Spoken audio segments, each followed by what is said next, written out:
Hey friend, please subscribe. 1 second for you. Big deal for me. I was halfway through my eggs and toast at the diner near the shop when my phone buzzed with a number I didn't recognize. Thought it was another spam call, almost let it ring out, but something made me pick up. "Is this Caleb Morgan?" a woman asked. Real, firm voice. "This is Erica Blake from Blake and Tilson Law in Dallas. I'm calling about the estate of Thomas Shepard." I stopped chewing. That was my grandfather's name. Quick note. Before we start, how's your day going, and where are you joining from? Share in the comments and let's continue. I didn't even go to the funeral. My wife Miranda said it'd be too complicated if I showed up. Her family sure didn't want me there. Gerald, her dad, once told me flat out I wasn't real family, so I kept my head down and stayed out of it. "Look, there's got to be some mistake," I said. "Tom Shepard was my wife's grandfather, not mine." But Ms. Blake didn't flinch. "Mr. Morgan, I need you to come in. There are urgent matters that concern you directly. I'm not authorized to say more over the phone, but it's important." I sat there staring at my plate. I hadn't heard Tom's name in years, not since Miranda made me cut contact. Said he was toxic, manipulative, just trying to get between us. 2 hours later, I was sitting in a tall glass office in downtown Dallas, still smelling like bacon grease and motor oil.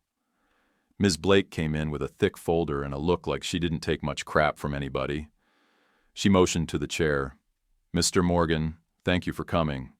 I need to walk you through the documents your grandfather left behind. Specifically, his final will and testament." I blinked. "You keep calling him my grandfather." "Yes," she said, sliding the folder across. "Because he was." I opened it. First page hit me like a brick. Thomas Shepard leaves the entirety of his estate, real property, financial assets, and all holdings, to Caleb Morgan. Then the number hit me. $3.2 million. Ranch land, stocks, a cabin up north, all of it. I looked up at her, stunned. "This doesn't make any sense. Gerald always said I was just some charity case." Ms. Blake just raised her eyebrows. "There's more you need to know, but I assure you this is no mistake." I sat back, jaw tight, heart thudding hard in my chest. Miranda was going to have a damn stroke when she found out, and for once, I couldn't wait to see it. Ms. Blake slid a sealed envelope across the table. Yellowed edges, my name scrawled in thick, crooked block letters across the front. "It's from Mr. Shepard," she said. "He wrote it himself. I was there when he signed it." I picked it up, hands a little sweaty. The paper crackled when I broke the seal. Inside was a single folded sheet, no greeting, no fluff. "You were never just a son-in-law. You were always my grandson, my only one." I blinked, read it again. My stomach dropped. He kept writing, blocky and uneven. "Your mother, Janine, was 16 when she had you. Gerald made her give you up to avoid a scandal. Said it'd ruin the family name.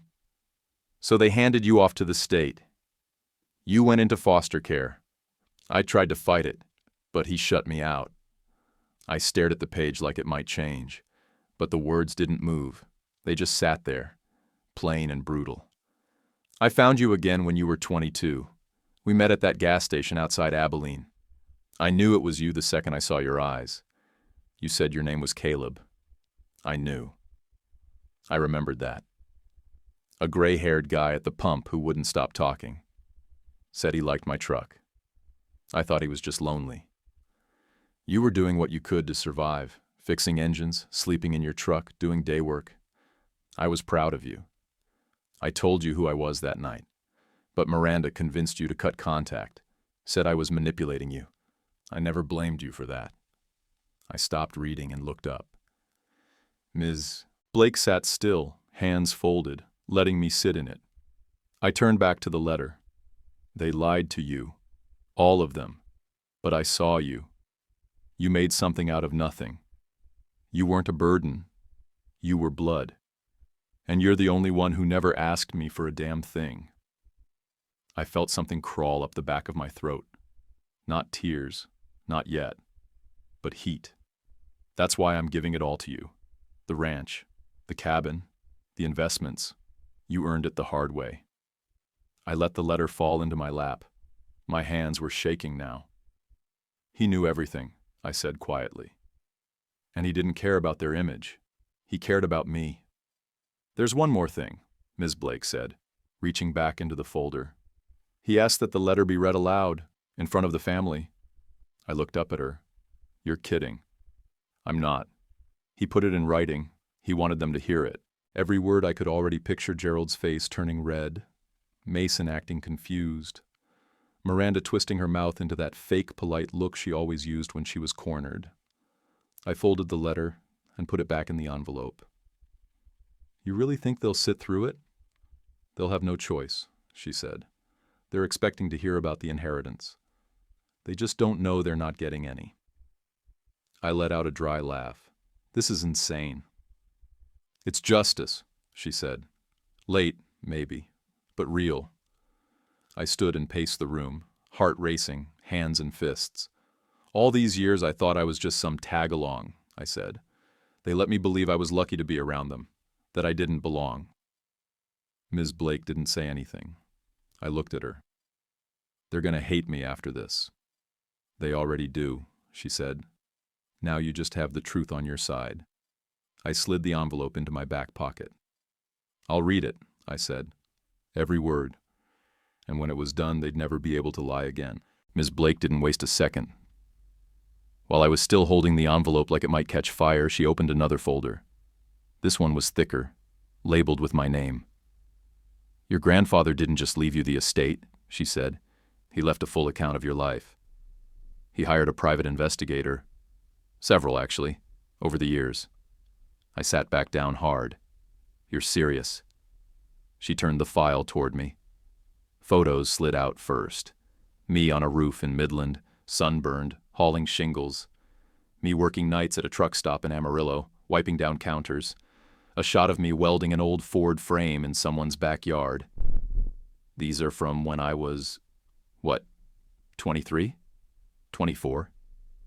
Start to finish, she said. He followed everything. Not to spy, to keep tabs. He wanted proof. He told me, if I'm leaving it all to him, I need it to be documented. I want the world to know he earned it. I stared at a shot of me sleeping in my truck, back when I was too broke for rent but too stubborn to ask anyone for help.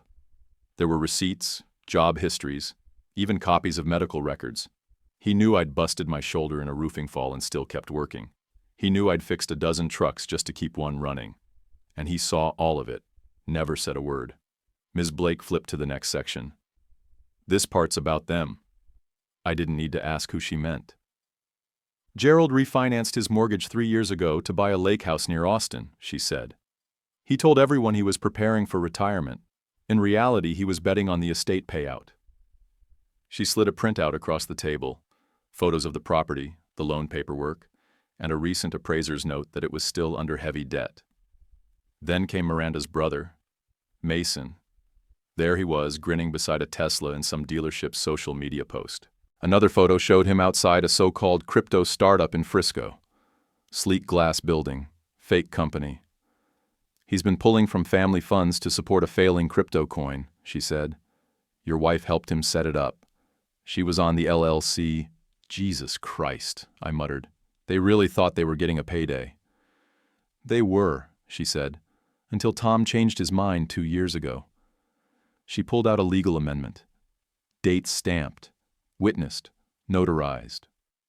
That's when he made the call, she continued. Gave you everything.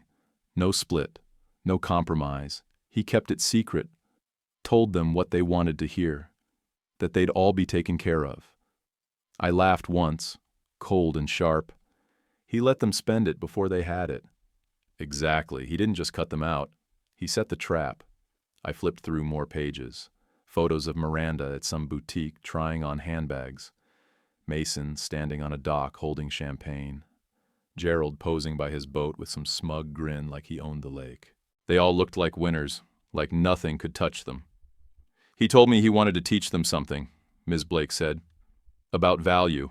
About truth. He said, Let them build their castles in the air. I'll be gone before they realize it's all sand. I didn't say anything, just sat there staring at all of it. My whole life, documented. Their whole lie, exposed. Then she closed the folder. Now comes the hard part, she said. You're going to deliver the letter. In person? I asked. Yes. He wanted it read aloud directly to them. I'll be there with you. You think they'll show up? They'll show up, she said. They think it's about money. They're expecting a reading of the will. They're not expecting you. I rubbed my jaw, heart pounding. They're going to lose it. They will, she said, which is why I'll be present, as his attorney, with the full will and documentation. They can scream all they want. The law's on your side. I nodded slowly. Miranda's not going to take this quietly. She's not going to have a choice. I stood again and walked to the window. Downtown traffic moved below like nothing was happening. People going about their day, no idea how close I was to flipping the entire table. I read that letter, I said, and I'm going to read it again, right to their damn faces. Ms. Blake gave a single nod. He left me everything, I said. Now it's time they hear why. 3 nights later, I pulled into Gerald's circular driveway right at 6 o'clock. Ms. Blake stepped out from the passenger side, heels clicking sharp against the concrete like she owned the damn pavement. I hadn't been to that house in over 5 years, not since Miranda's mother asked me to give the family some space before Christmas dinner. I guess space turned into exile. The lights were warm, the porch lined with hanging ferns like they were trying too hard to look welcoming. I knocked once. The door opened before I could even lower my hand. Miranda stood there. Her face dropped when she saw me, then stiffened when she saw Ms. Blake beside me in her blazer with that thick leather folder under her arm. "Caleb," she said. What are you doing here?" "Family dinner," I said. "Thought I'd stop by. Brought a guest." Before she could protest, Ms. Blake stepped in with a polite smile. "Erica Blake. I'm the estate attorney for Thomas Shepard." Miranda's mouth opened, then closed again. We walked right in. Inside, it was the same spotless, fake happy house I remembered. Oversized art prints, granite counters no one cooked on, couches too white to sit on. Mason was in the kitchen, leaning back on a stool, going on and on to Gerald about some new token he was helping launch. "You guys heard of Cascade Coin?" he was saying. "We just got a liquidity injection. It's going to double this quarter." Gerald was swirling bourbon and nodding like a proud investor. Then he saw me. "Oh," he said, smiling like he'd just stepped in something. "Well, look who decided to grace us with his presence." I ignored him and walked toward the table. "Let's sit." They all followed, slow and suspicious. I took the seat across from Gerald, Miranda next to him, Mason still scrolling on his phone like a child. Ms. Blake remained standing. "I'm here as representative of the Shepard estate," she said. "Mr. Morgan has something to read." That's when the mood changed. Miranda's eyes flicked to her dad. Gerald narrowed his. Mason put his phone down. For a second, nobody said anything. Then Gerald chuckled. "You're joking. Tom's estate? What does he have to do with—" Ms. Blake raised a hand. "Please let him finish." I pulled the letter from my jacket and unfolded it slowly. My voice shook a little at first, but I locked my jaw and read, "You were never just a son-in-law. You were always my grandson. My only one." The silence that fell over that table was suffocating. Mason froze. Miranda's lips parted, but no words came out. Gerald just stared at me like he hadn't heard right. I kept reading. Every line Grandpa wrote about how I was tossed aside to protect their image, how Gerald forced my mother to give me up, how he found me later, but Miranda told me to cut ties. Gerald's face turned from pink to red. When I finished, I placed the letter in front of my plate. No one reached for it. "That's a lie," Gerald said finally. "That's not true. That letter is fake." Ms. Blake calmly placed the full will and a notarized copy of the letter on the table.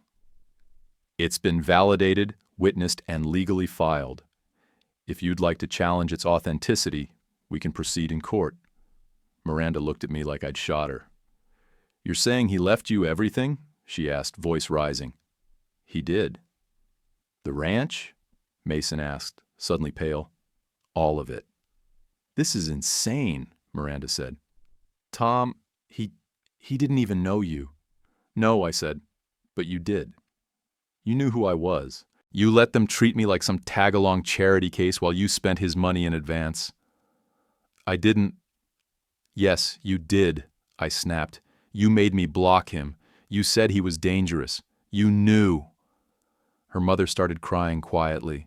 Mason looked like he'd been punched. Gerald slammed his glass down. This is bullshit. You think you can come in here and humiliate us? You think you deserve any of this? Ms. Blake placed another paper in front of him. You can read the full legal breakdown here. Mr. Shepard made his intentions clear. The will is ironclad. Gerald shoved the paper aside. Miranda leaned forward, trying to sound calm. We should have been part of that decision. We were there. You weren't. I looked at her, straight in the eyes. I was surviving while you played house in a mansion built on lies. That shut her up. Gerald stood, breathing heavy. You think you've won something? You don't even know what the hell you're doing. That land is a damn burden. Then it won't be a problem for you, will it? I said, standing too. Ms. Blake nodded toward the door. We'll leave you to your dinner, she said, polite but sharp. I folded the letter, slid it back in my pocket, and turned to go. No one said a word. They just sat there, faces drained, mouths closed, lies finally out in the open. We were halfway to the front door when Gerald snapped. This is bullshit! I turned back. He was red-faced, gripping the back of his chair like he wanted to throw it. His voice cracked across the dining room like a gunshot. You forged that damn letter, he barked. Tom would have never handed over everything to you. You're nothing. You were always nothing. Ms. Blake didn't even blink. She stepped forward, calm as ever, and laid a sealed document down in front of him. That's a notarized copy of Mr. Shepard's final will, she said. Witnessed by 2 attorneys, signed in front of a notary, and validated by the court 2 weeks ago. There's also a psychological evaluation signed by his primary care physician, declaring him mentally sound at the time of signing. Ironclad. Gerald didn't even look at it. He just kept glaring at me like I'd stolen something. Miranda pushed back from the table next. This is about revenge, isn't it? She snapped. You're just trying to embarrass us. You waited until he was dead and now you're pulling all this crap to make us look like monsters. You didn't need help looking like monsters, I said. You handled that just fine on your own. Her mother buried her face in a napkin, sobbing quietly. Mason stood and pointed a finger at me like he was delivering some courtroom monologue. All right, man. Fine. You got the land, you got the cash. Good for you. But seriously, don't be a dick about it. Do the right thing. Split it up. I tilted my head. Do the right thing. He shrugged like it was common sense. You didn't grow up in this family. You don't know how much Tom meant to us. He'd want you to share. I barked a short laugh. He meant enough to you that you cashed him out before the man was cold? I turned to Ms. Blake. Can I speak freely? Legally, you're clear, she said. I looked at them all, every smug, stunned, trembling face around that fancy table, and set it straight. The right thing already got done. Tom did it. He watched you treat me like trash for years. He watched you write me off like I was never family. And you know what? I believed it. I believed you.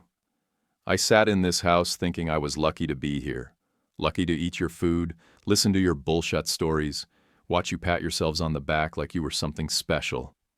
I turned to Miranda. Her arms were crossed, jaw tight, eyes like ice. And you, I said, you knew. You knew I was blood. You let them call me a burden, a stray, a pity case. You let me sleep on a damn cot in our garage while your dad drove a new BMW every 2 years. You told me Tom was a liar. She didn't move. You let them treat me like dirt because it was easier than standing up for me. Still nothing. No words. Just that same blank, calculated face. I'd seen it every time she needed to win an argument. Every time she wanted me small. You said nothing? I said. And that's all I need to know. Mason spoke up again, desperate now. So that's it? You're really going to walk away with everything? Ms. Blake cut in. Not walk, own. He owns it already. There is nothing left to discuss. Gerald slammed his hand on the table again. You smug little bastard. I earned this, I snapped. I earned every damn acre, every share, every dollar, not because I wanted it, because I survived everything you people tossed me into and still showed up at that garage every day like I mattered. Tom saw that. He's the only one who did. Miranda's mom stood up. You can't just destroy this family over a grudge. I raised my eyebrows. What family? Her mouth dropped open, but she had no answer. The room was thick with silence again. A chair creaked. A breath caught in someone's throat. I could feel their world cracking under their feet. Miranda finally spoke, low and venomous. You always wanted to feel powerful. That's what this is about. I stared at her, dead in the eyes. Number, I wanted to feel like I mattered. But you made sure I never did. Her arms dropped to her sides. I stepped back toward the door. You want to talk about what's fair? I said. Fair was 5 years on my own, while you sat up here acting like your bloodline was royalty. Fair was eating tuna from a gas station while Mason here posted pictures of his Tesla online like he built it from scratch. Tom gave you time to show who you were. He gave you every chance to act like decent people. You showed him who you really are. I opened the front door. You lost. Not because I won, but because Tom finally saw through you. Then I walked out. I reached for the doorknob, but before I walked out, I turned back one last time. Thanks for dinner, I said, voice flat. The ranch is mine now, so is the cabin. Then I walked. I didn't say goodbye, I didn't need to. The air outside was cooler than I expected, sharp against my face after the heat inside. I was halfway down the porch steps when I heard her behind me. Caleb, Miranda called out, voice trembling. Wait, please. I didn't stop walking. She caught up anyway, grabbed my arm like she used to when she was trying to win a fight without saying anything loud. We can fix this, she said, eyes already watery. Let's just go somewhere and talk. Alone. Please. I turned and looked straight at her. When were you planning to tell me? She blinked fast like she didn't understand the question. That I was blood, that your dad's my grandfather, that you lied about Tom. She opened her mouth. Nothing came out. I stepped back. Exactly. I didn't know how, she finally whispered. You chose not to, I said. You looked me in the eye every day and let me believe I didn't belong. You let them run me down while you played along. You lied to my face. And now you want to fix it? Tears ran down her cheeks, mascara streaking. I didn't mean for it to go this far. You knew exactly where it was going, I cut in. You were fine as long as you were winning. She tried to grab my hand. We can make this work. You and me, just think about what we built. What we built? I laughed once. You built a life off my silence, and I'm done being quiet. I turned and headed for the truck. She followed, still trying to pull the same strings she always did. The soft voice, the cracking breath, the guilt card. I reached the driver's door and looked back at her one last time. We'll talk, I said. Through lawyers. I'm filing for divorce first thing Monday. Her knees buckled slightly, like she couldn't stand up under it.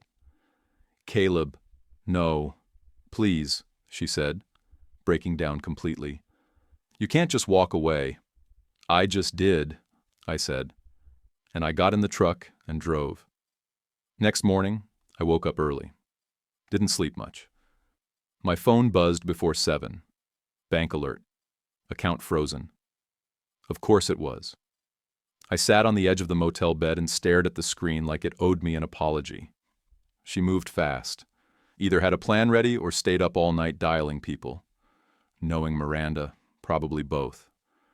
10 minutes later, I was in Ms. Blake's office again. She didn't even look surprised. She froze everything, I said. I figured she might, she replied, sliding a file across the desk. We transferred a small emergency fund into a protected trust last week. You're covered. Just don't use your joint credit cards. She'll be watching. I let out a breath and nodded. Smart move. She moves fast, but we move smarter. I looked out her window, watching the traffic roll by again like it had 2 nights ago. People just doing their thing, not knowing I was in the middle of a war. Any chance she can touch the estate? I asked. No, Ms. Blake said firmly. It's separate. You were listed as sole beneficiary, not marital property. She'll try.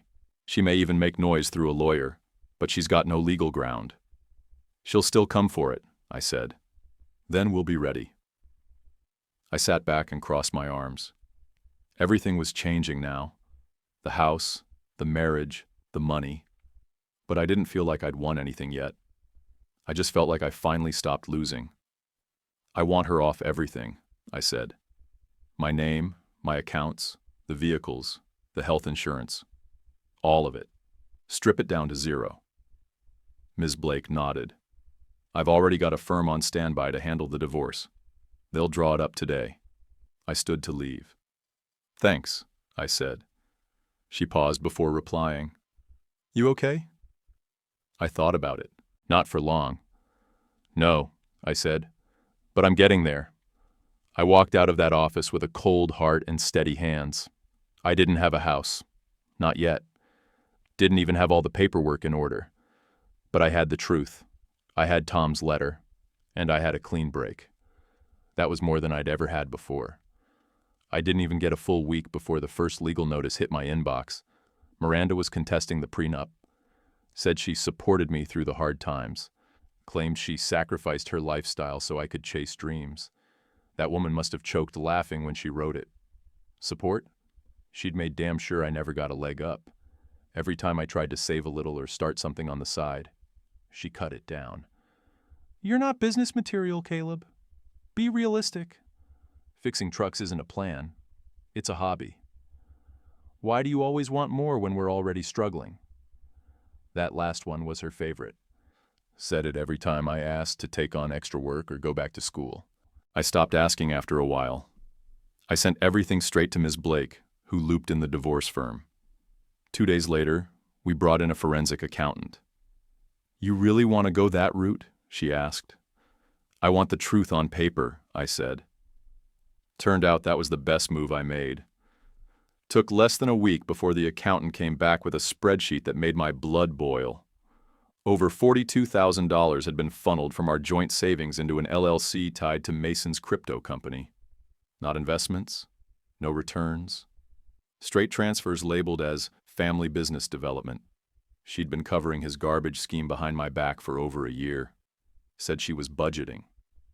Meanwhile, I was skipping lunch some days and borrowing tools off coworkers. We handed that to the court. That changed everything. The civil fraud claim froze every shared asset, including hers, her personal account, her new Audi, even a mutual fund her parents helped open. And just like that, her lawyer bailed. Didn't even send a proper withdrawal. Just an email. Due to evolving conflicts of interest, I am no longer able to represent Miranda Morgan in this matter. She tried to bluff after that. Sent a long, dramatic message through a new firm, asking if we could settle quietly. Said she didn't want to keep fighting. Said she just wanted the cabin. The cabin. Tom's cabin. The one he used to fish from. The one with his initials carved into the porch rail. The one with the old coffee tin he'd saved since '92. She said it was fair. I gave her nothing. We went back to court. I showed up in a plain shirt and boots. She walked in like she was still living in the fantasy. Heels, perfect makeup, a tailored suit jacket like she thought it gave her credibility. Didn't matter. The judge went straight for the paperwork. Saw the prenup, saw the fraud report, saw the financial discrepancies, and asked one question. Was this cabin gifted to you or inherited? I said, inherited. Sole beneficiary. Her lawyer tried to dance around it, said she'd contributed to upkeep. The judge asked, "Can you prove that?" Silence. Then came the ruling.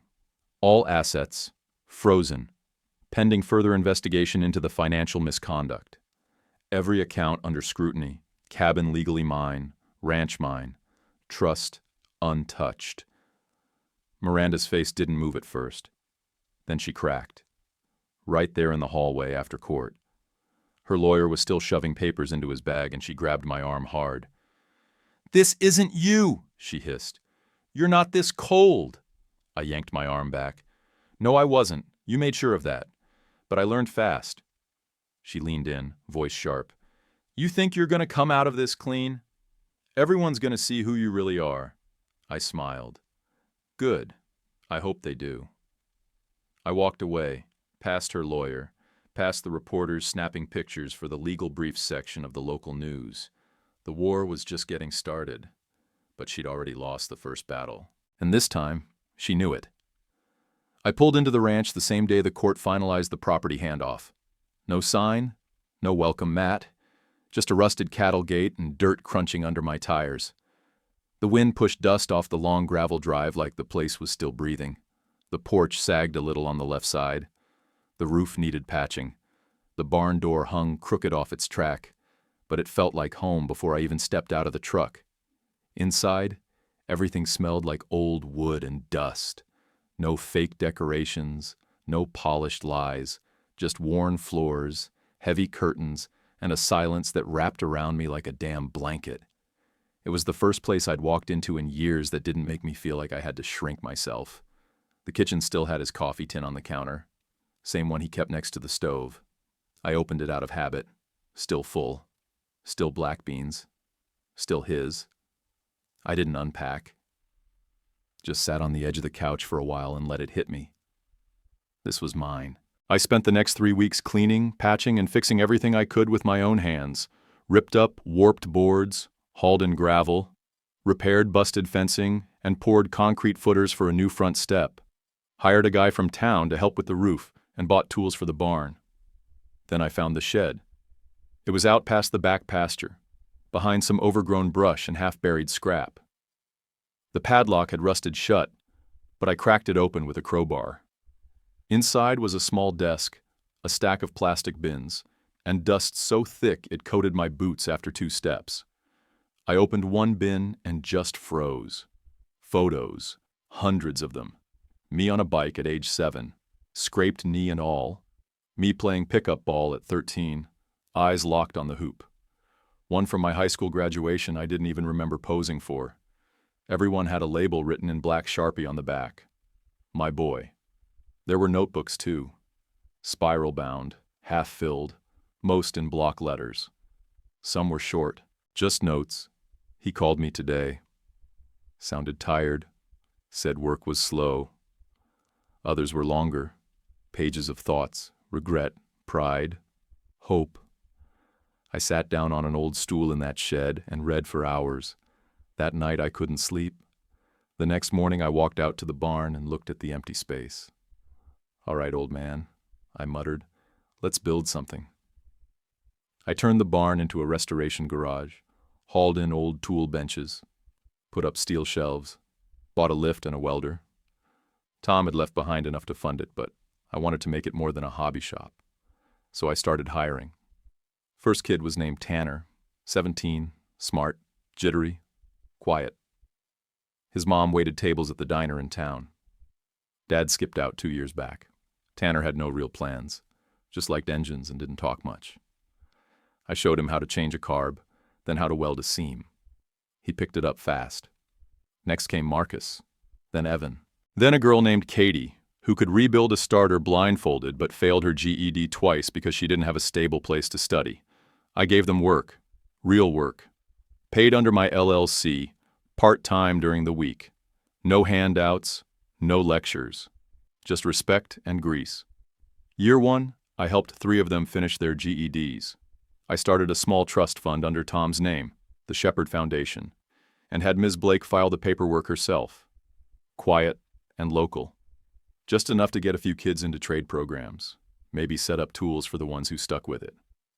One day I caught Katie staring at a photo of Tom I'd hung near the garage door. "That your dad?" she asked. I paused, then nodded. "Yeah, he is." That place gave me something better than money, better than revenge, better than any courtroom win. It gave me identity.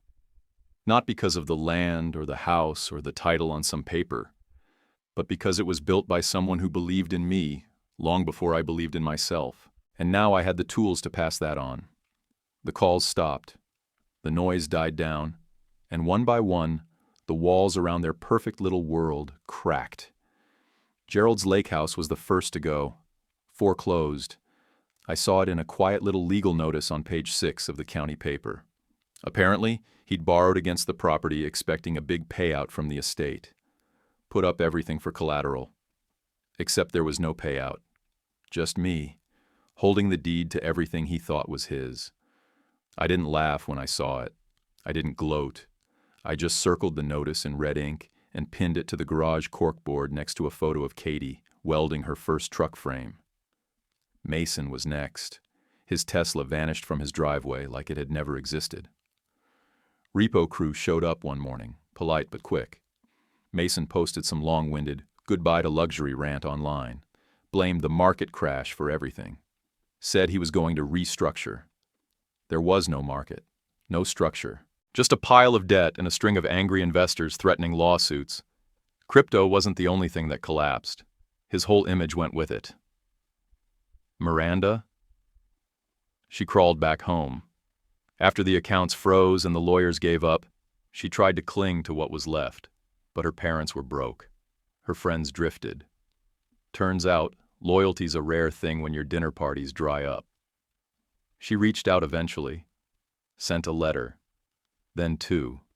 The first one was stiff, like a business proposal. "We should put this behind us. Family matters are messy, but it's never too late to rebuild." The second one was more desperate. "I know I hurt you. I made mistakes. But you and I have history. We owe it to ourselves to try." I didn't reply. I printed a fresh copy of the will, folded it once, and mailed it back. No note. That was my answer. Ms. Blake said they considered filing an appeal, but it never made it to court. Probably because no lawyer wanted to touch it. The documents were clean.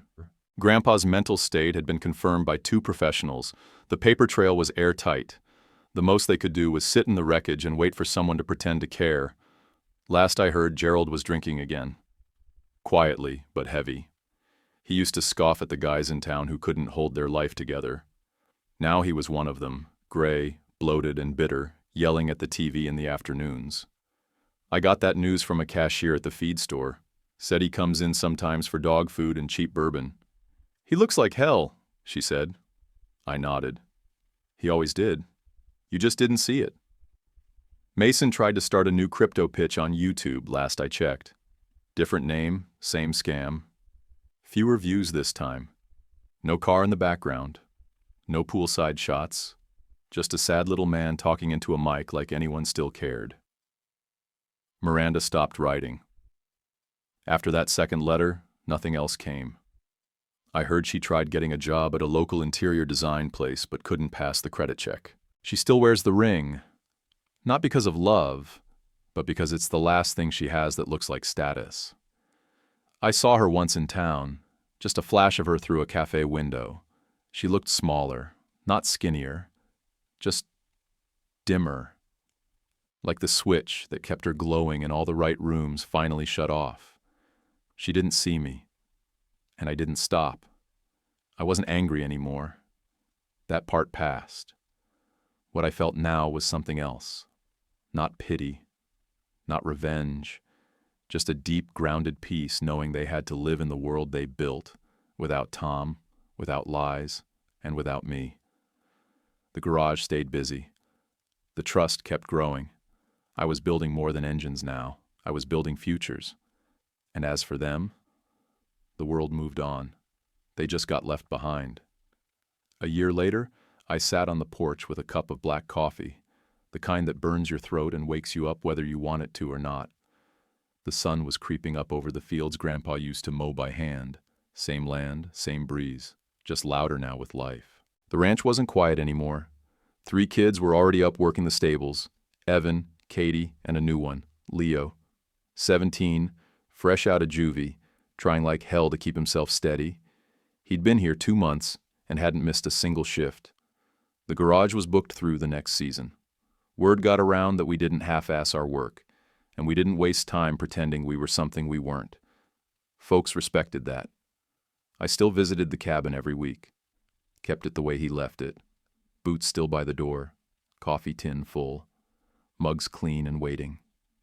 Nothing fancy, just steady. Just his. One afternoon I was fixing a drawer that kept sticking in the little desk by the window. Yanked it too hard and it came loose in my hands.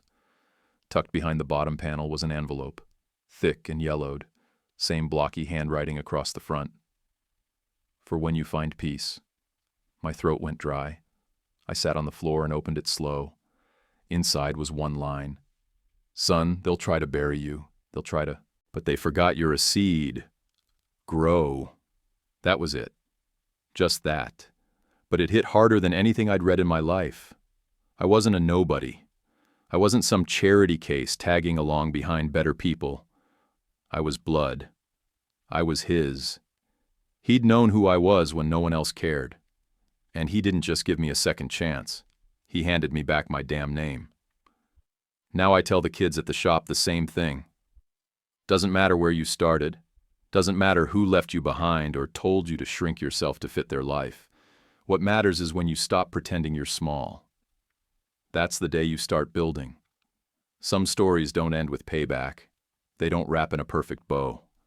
Some stories end with a man standing on the land they told him he'd never deserve. Head high, hands steady, heart finally quiet. And yeah, $3.2 million helps. But the truth? The truth is what made me rich. What would you have done if you found out your family buried the truth to protect their image? Drop your answer in the comments. And don't forget to like and subscribe for more stories like this. YouTube picked this for you. Tap it. Let's see if they guessed right.